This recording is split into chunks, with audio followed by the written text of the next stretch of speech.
Venho agora convidar ao palco o senhor Severino Almeida, bacharel em Ciências Náuticas. Severino Almeida é presidente do Sindmar, Sindicato Nacional dos Oficiais da Marinha Mercante, presidente da Confederação Nacional dos Trabalhadores em Transportes Aquaviário e Aéreo, na Pesca e nos Portos, Ponte-Mar, e vice-presidente da ITF, International Transport Workers Federation.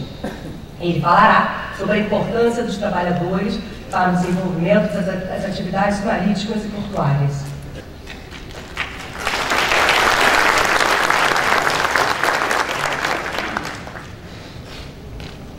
Bom, antes de mais nada, um grande abraço a todos, um efusivo bom dia a todas e todos presentes. Para não nominar novamente a cada um, eu gostaria de saudar a todos os companheiros práticos aqui presentes, na pessoa do presidente do CONAP, companheiro Ricardo Falcão, e aos demais presentes a esse seminário, na pessoa do Almirante Viveiros, atual diretor de Portos e Costas, representante da Autoridade Marítima Brasileira. Confesso que além de uma satisfação imensa de estar aqui dirigindo a palavra a vocês, também é um pouco de surpresa. Pediu-me o CONAPRA que apresentasse a vocês uma visão de nossa organização, do que poderia significar ou do que seria desenvolvimento na nossa atividade. Então, eu vou me permitir aqui me expressar muito mais como presidente de confederação do que propriamente como presidente do Sindicato Nacional dos Oficiais da Marinha Mercante. A questão básica que se apresenta diante do desafio que me colocaram é como a representação dos trabalhadores do setor marítimo portuário expressa o que seus representados entendem como desenvolvimento na atividade. Aparentemente simples essa questão, ela é extremamente complexa, dependendo dos interesses, das perspectivas em que se olha o que é desenvolvimento. Vou expressar aqui a visão nossa, do trabalhador do setor. Só faz sentido para nós dizer que alcançamos desenvolvimento em determinada atividade quando alcançamos a expressão que no momento lhe mostro. Desenvolvimento na atividade implica aumento de eficiência, sem exclusão social, justa distribuição de riqueza produzida, com valorização do trabalho e contribuição para um país mais rico e justo. Infelizmente, essa visão ela não é consensual, nem no Brasil, provavelmente em nenhuma região do mundo, independente da ideologia reinante, ainda mais na relação capital-trabalho, no sistema capitalista. O próprio sistema busca no lucro o objetivo maior, pode até ter alguma sensibilidade social, pode até ter algum compromisso de distribuição de riqueza, mas o fato é que há uma prioridade muito clara na acumulação de riquezas e de lucro, através do lucro. Esse é o sistema. O nosso país, no momento que vive, ele é desafiado para que possamos fazê-lo crescer. Primeiro, distribuindo riquezas. Segundo, efetivamente, não esquecendo que produzi-la, o compromisso maior não deve ser de concentração dessa riqueza, mas sim de distribuição. Por exemplo, assim como cada um de vocês aqui presentes, eu gostaria que o nosso crescimento fosse maior do que tem ocorrido nesses últimos 2 anos. Estamos crescendo, é verdade. Mas a alegria maior é o fato de que nós estamos conseguindo distribuir melhor. O nosso setor é um setor extremamente estratégico para o nosso país. O que eu vou dizer a vocês aqui, todos vocês sabem, provavelmente todos vocês se lembram disso, mas a sociedade brasileira, de modo geral, nem sequer se lembra disso, porque não sabe. Quando ele sai de casa, ao comer seu café da manhã, aqueles que podem, nem sequer lembram que o trigo passou num porão do navio. Ao vestir a roupa, não passa na cabeça do cidadão brasileiro que aquele material passou efetivamente no navio. Ao tomar o seu ônibus, o táxi ou o carro, não lhe passa na cabeça de que o combustível em algum momento passou no nosso setor. É absolutamente impossível uma sociedade moderna se organizar e efetivamente existir sem a nossa participação. Eu costumo dizer que, enquanto não inventarem uma máquina que transporte uma mercadoria do ponto A para o ponto B, através de um sistema que garanta ela desaparecer do ponto A e aparecer de repente no ponto B, nós continuaremos sendo certamente uma das atividades mais estratégicas no mundo. Podemos comprar mercadorias, podemos vender mercadorias pela internet, podemos inclusive dispensar a ida física a estabelecimentos bancários, podemos inclusive fazer negociações utilizando meios eletrônicos. Muita coisa se pode fazer nesse mundo de hoje sem necessariamente a nossa presença física. Mas ainda não inventaram uma forma de concretizar todas essas negociações e trocas necessárias para que uma sociedade moderna possa efetivamente existir sem que nós estejamos presentes. E isso nos faz muito especiais. Isso nos faz muito responsáveis. E isso exige que todos nós, no nosso setor, tenhamos plena consciência do nosso papel nesse processo. E não podemos, não devemos permitir que o desenvolvimento nessa atividade venha efetivamente favorecer grupos específicos e possa deixar, principalmente, possa deixar o nosso país absolutamente dependente de controle externo. Capital estrangeiro nesse país, pelo menos os trabalhadores assim pensam, são muito bem-vindos. Os capitais que aqui chegam, ou o capital que aqui chega é muito bem-vindo. Mas nós temos que efetivamente aceitá-lo, mantendo a nossa soberania de saber utilizar da forma que nos interessa efetivamente, dando contrapartidas àquele que investe.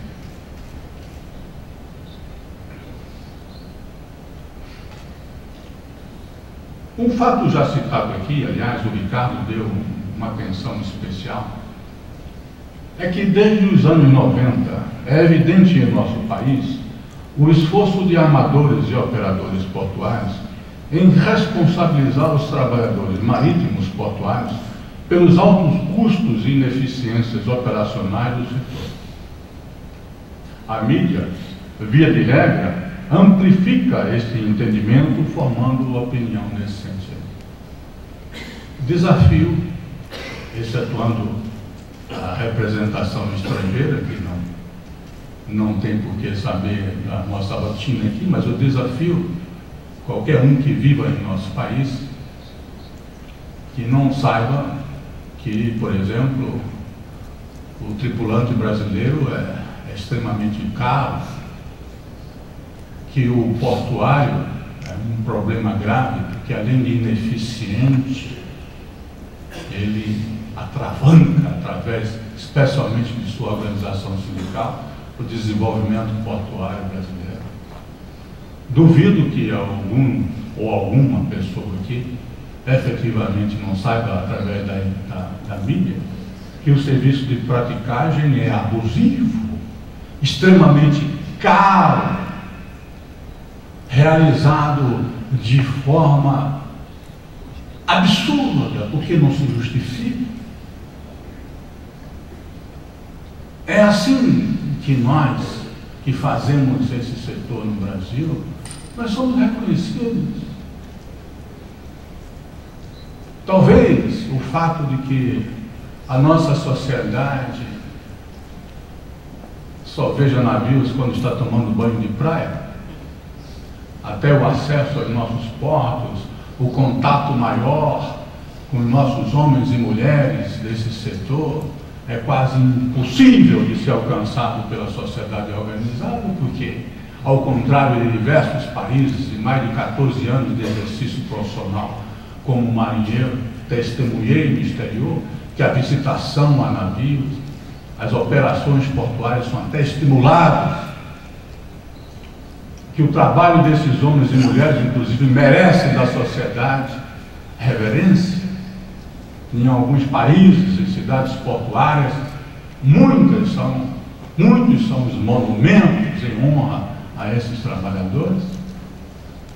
Aqui, de um modo geral, a sociedade brasileira não nos vê, não nos conhece e tem uma ideia equivocada em relação a nós. Para que a gente possa expressar de forma mais compreensível a nossa preocupação em relação a esse cenário, eu vou me prender, vai ser muito rápido, não vou demorar em cada um desses pontos, os tópicos em que aqui eu gostaria de destacar, para reflexão de todos vocês. Claro que me interessa que entre aqueles que não estão na atividade hoje, me interessa formar opinião favorável à importância do trabalho que nós exercemos. Entre estes profissionais, eu estou destacando, claro, até porque é motivo desse seminário, os companheiros e companheiras, porque nós também temos prática mulher. Primeiro tópico, comentário sobre o histórico da representação dos práticos e demais trabalhadores do setor. Segundo, característica das empresas no setor de transporte marítimo no Brasil. Terceiro, o papel estratégico da praticagem no desenvolvimento do transporte marítimo. O quarto, o processo de estigmatização da imagem do prático. O quinto, o modelo da relação de trabalho. E sexto, o usuário do transporte marítimo como instrumento de pressão por mudanças e consequências. O primeiro tópico é que talvez seja aquele que mais nos sinta falta. Nós, efetivamente, não temos conseguido passar para a sociedade brasileira a nossa identidade, a nossa origem humana. É lamentável que uma atividade como, por exemplo, a praticagem, pela sua importância, um dos primeiros atos, quando os portugueses, estrangidos da Europa, pelo exército de Napoleão, aqui chegou, um dos primeiros atos da coroa portuguesa foi efetivamente tentar estabelecer regras para essa atividade. Isso há mais de 2 séculos. Há mais de 2 séculos. Precisamente em 1809.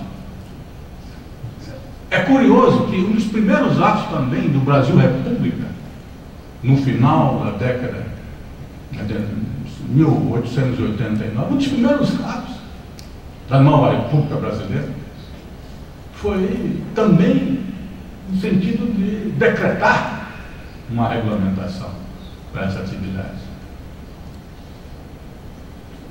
Nós estamos diretamente envolvidos com o Estado e efetivamente sobre a sua custódia no que se refere à certificação, no que se refere às condições do exercício profissional desde 1926. Será que, diante de um histórico de importância desse, é cabível que algum profissional possa se dirigir ao trabalho de praticagem como um trabalho comparado a um grupo de flanelinhas arrumando o carro no estacionamento? Isso é cabível? Isso é aceitável?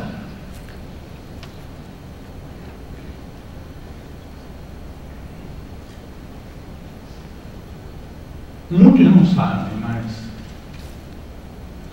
nós somos muito diferentes. Nós não somos melhores nem piores. O setor tem trabalhadores e trabalhadoras que não fazem nada de melhor ou de pior. Mas nós somos diferentes. Nós começamos no mar, aprendemos o nosso ofício, isso todos, pode ser do estivador, pode ser do marinheiro, pode ser os práticos na sua origem. Nós aprendemos a nossa atividade vivenciando o mar, olhando para o mar, sentindo o mar. Hoje a maioria esmagadora de nossos práticos tem experiência de mar, sejam como oficiais mercantes, sejam como oficiais da Marinha do Brasil. Mesmo aqueles que não têm um passado diretamente ligado nessas atividades, até mesmo sem saber, já incorporaram muito da nossa identidade com a origem no mar. Talvez por isso, seja um setor que, além de estratégia, é o que mais tem resistido no Brasil às mudanças prejudiciais que efetivamente deslocariam o controle dessa nação sobre nossos portos.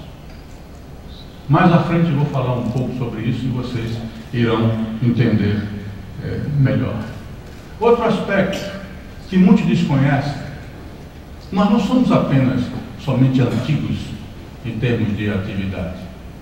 Os primeiros sindicatos no Brasil foram da última década do século XIX. O primeiro formalizado como uma associação foi em 1896, dos oficiais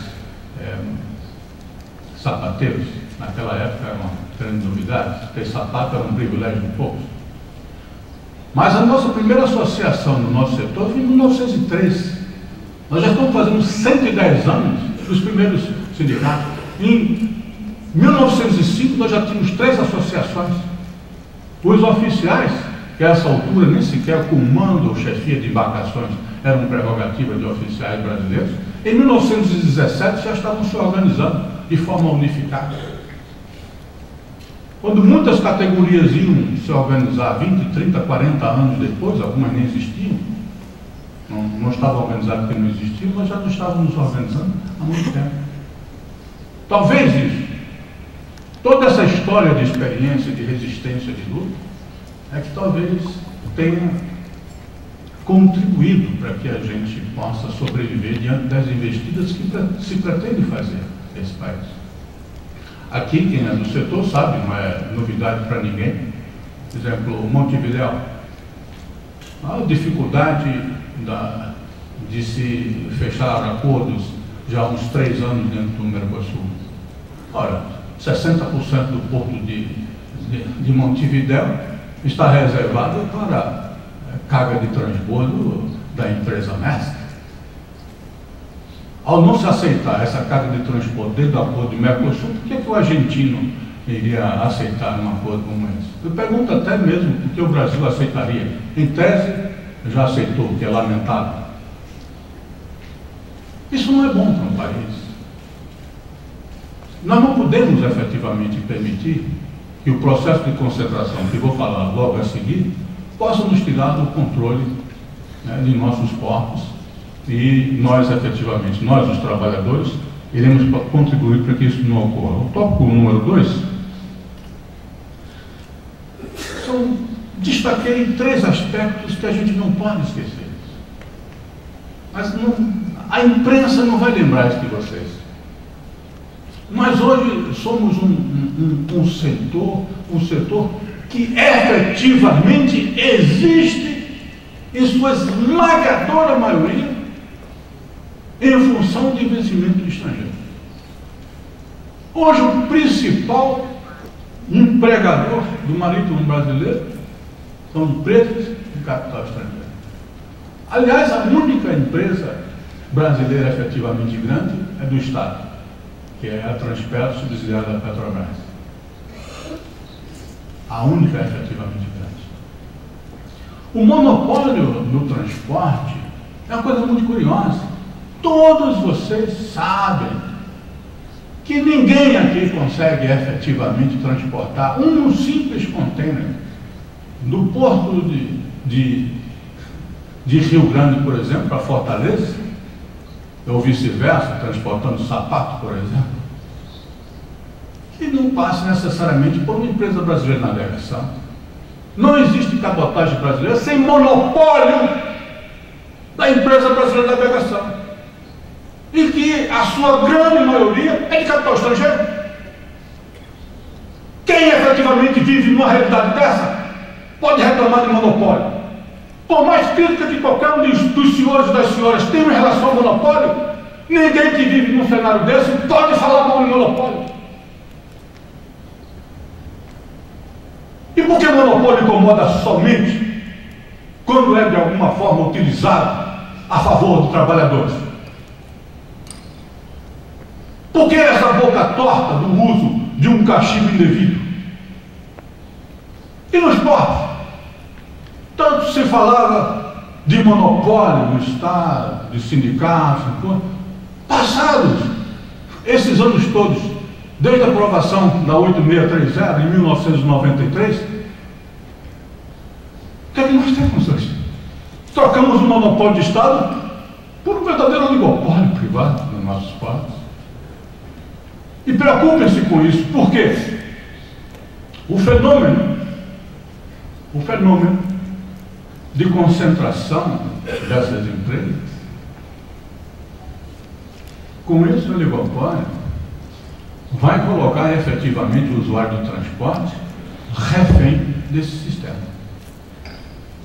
Talvez por causa disso, e eu acredito que seja por causa disso, o Estado brasileiro, através do seu governo, está tentando impedir um controle acionário significativo de empresas amadoras dentro dos terminais privados brasileiros. O papel estratégico da praticagem no desenvolvimento do transporte marítimo já foi, em grande parte, destacado aqui pelo Ricardo.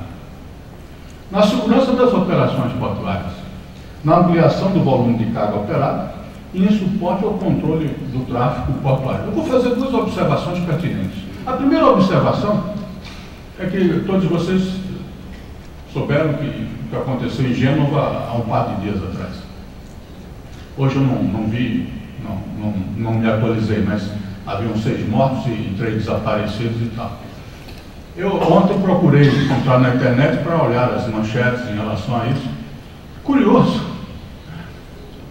que a imprensa divulgou a coisa muito mais com interrogação do que com certeza que terá ocorrido. Se houve falha na máquina do navio, se houve falha de manobra, ou seja, interrogação. É curioso que aqui, se ocorresse esse tipo de acidente no Brasil, e a praticagem brasileira tem orgulho de mostrar índices que afastam dessa possibilidade, e contamos que continue assim, as manchetes seriam: manobra de prático no Porto X, mata 6 e faz 3 desaparecerem. Seria essa a manobra colocada na imprensa. Interrogação alguma, é assim que nós vemos. Contudo, segurança, além do que Ricardo aqui muito bem disse, o som de segurança é o silêncio. Eu digo a vocês, segurança custa caro. Segurança não é algo que rima com gratuidade. E se nós queremos ter operações seguras, nós precisamos efetivamente ter disposição de investir em bons profissionais e ótimas condições de trabalho. A segunda observação desse tópico que eu quero dizer é que, para nós que conhecemos o tráfego portuário, as manobras e como se dá a nossa realidade no esporte, nunca se lembra que o prático não é uma figura isolada que sobe a bordo, munido com um walkie-talkie que provavelmente lhe foi doado por alguém na rua. Ele surge a bordo com geração espontânea. O prático às vezes é tratado como se fosse a prova contundente de que Lavoisier estava errado, quer dizer, a geração espontânea existe, de repente surge no passadiço, ajudando a manobra segura do navio. Não. Existe todo um sistema e que, ao adentrar a bordo, todo esse sistema efetivamente já foi colocado em ação. Desde o transporte, desde o preparo dos homens e equipamentos para a manobra da embarcação, e isso a custo. Só que normalmente se coloca o valor da praticagem, efetivamente, como se aqueles milhões de reais fossem diretamente ao bolso daquela figura que costuma contrariar Lavoisier, aparecendo repetidamente no passadiço dos navios. O quarto tópico é o processo de estigmatização da imagem do tráfico. Isso é o que mais choca, isso é o que mais revolta. Porque não é só o prático no nosso setor. O marítimo brasileiro passa por isso. O portuário brasileiro passa por isso. Já tive a oportunidade de mencionar uma figura abjeta para ser usada aqui. Flanelinha.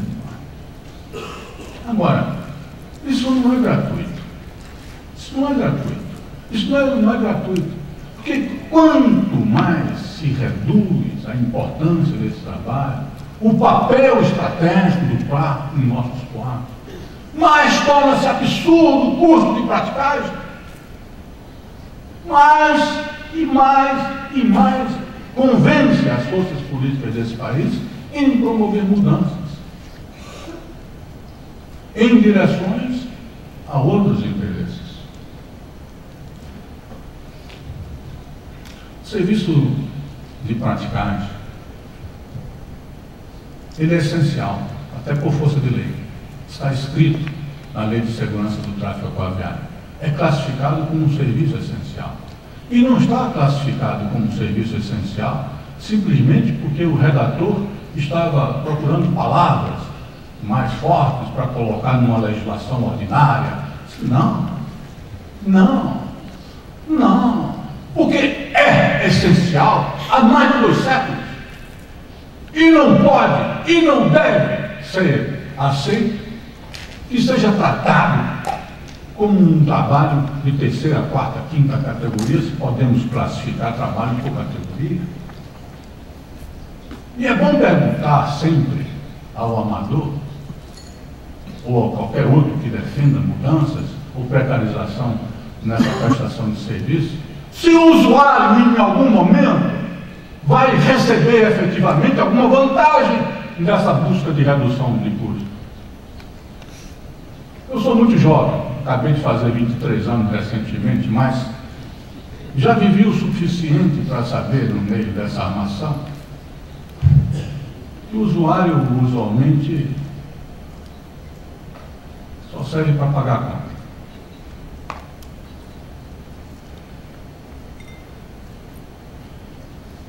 Já negociei na minha vida milhares de acordos coletivos de trabalho, no Brasil e no exterior, até porque também sou chairman desse setor para a nossa região, Caribe, América do Sul, e outras nacionalidades. Cansei e canso de sentar à mesa de negociação. Eu nunca recebi como negociador, nem sequer nos anos dourados, antes de 2008, quando o sistema levou um baque, compreensão da armação do Soleil. Só nesse bimestre agora conseguimos aumentar a nosso frete em 48%, que nos aumentou. Vocês têm sido compreensíveis conosco.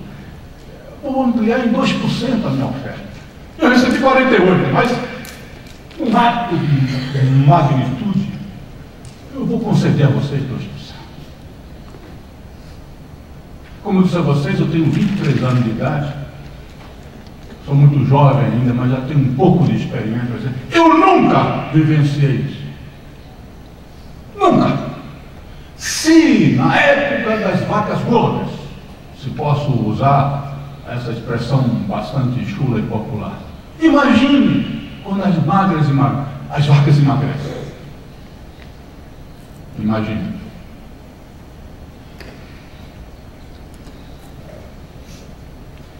O modelo da relação de trabalho está no fulcro, está no cerne de toda essa. Na hora de um brasileiro ter uma organização sindical forte, não interessa a interrupção em relação ao capital de trabalho. Empregador, não é porque é armador, não, pode ser qualquer outro.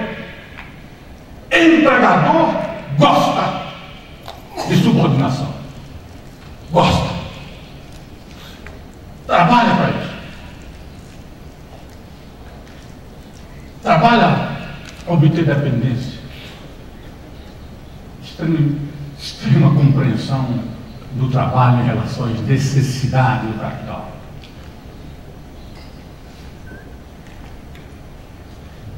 Prático não é empregado de empresa alguma, nem de armador, nem operador. Ele é um prestador de serviço.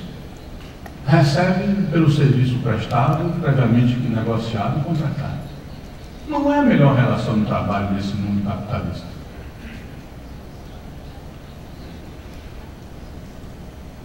A ausência de subordinação. O prático, hoje, é ele, a consciência dele, a competência dele e os compromissos profissionais que ele tem, que ele efetivamente se subordina para tomar uma decisão se essa ou aquela manobra é recomendável ou não que seja feita, porque coloca em risco a segurança das pessoas, do navio e da carga. E não está subordinado à vontade de um empregador, mas a cada hora está me custando tantos bilhares de reais ou de dólares. Aliás, para impactar mais, esquece que o real existe, você não fala em dólar, vamos falar em dólar, que sensibiliza mais. Você sabe quanto está me custando essa coisa? Mas, meu empregador, essa operação não é segura, faça ou está demitido. Isso não existe. Isso incomoda. A praticagem continua há mais de 2 séculos estreitamente ligada ao papel fundamental do Estado. Não é prático quem quer. Não é prático quem um determinado empregador entende que tem um perfil adequado. Tem que se certificar. E tem que obedecer critérios estabelecidos pelo Estado, definidos pela autoridade marítima.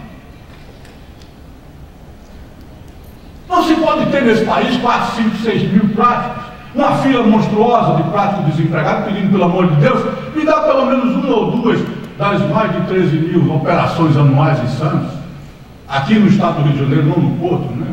Quase 2 dezenas de milhares, 19 mil. Pelo amor de Deus, isso não existe. É um cenário que não existe no Brasil. Isso incomoda. Isso precisa ser mudado. Mas a questão é aonde fica a segurança operacional, onde fica efetivamente o serviço de praticagem independente, forte, rico, seguro. E finalmente, quem vai efetivamente agregar os serviços complementares da praticagem? Porque o prático não é uma prova de contrariedade à lei do Lavoisier. Ele não trabalha sozinho, não aparece e surge e viabiliza a operação, a manobra por si só. E, finalmente,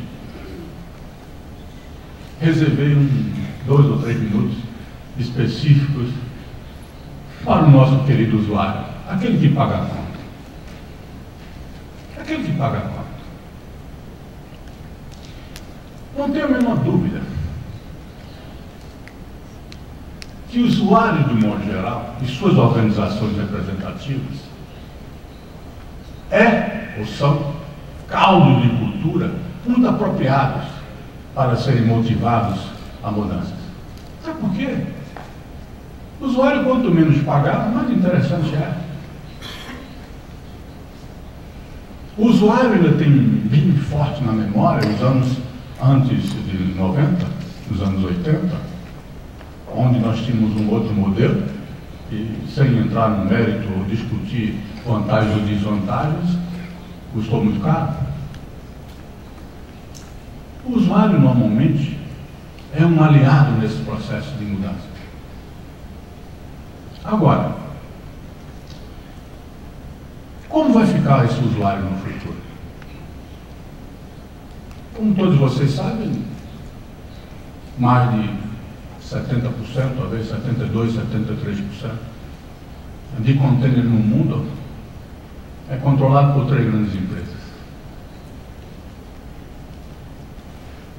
Desafio aqui a vocês colocarem 10 grandes empresas mega carriers em cada tipo de transporte, seja granel, seja produtos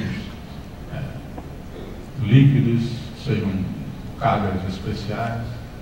Isso é um setor que se concentra.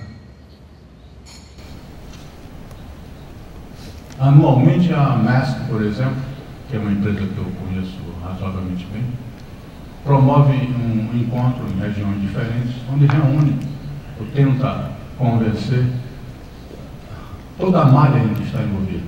Eu não deveria estar falando em Maersk, talvez porque eu tenho um carinho especial por ela, ela gosta de me bater, eu gosto de bater nela. É uma questão de amor mal resolvido.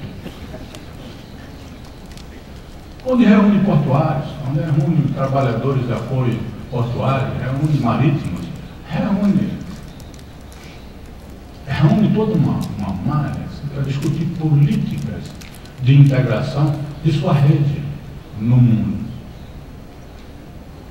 Eu pergunto ao usuário, se ele já pensou efetivamente ficar dependendo de um oligopólio restrito a muito poucas empresas concentradoras de todo esse serviço, desde o começo do serviço até efetivamente a entrega no ponto B. Você já pensou nas consequências sobre isso? Se é interessante que nós venhamos a tirar a voz do marítimo, tirar a independência da praticagem, eliminar a organização dos trabalhadores portuários, destruir a nossa identidade e a nossa capacidade de resistir. Eu deixo a pergunta para todos vocês e quero agradecer a paciência de vocês me escutarem ao longo desses minutos. Novamente, um bom dia a todos e muito obrigado.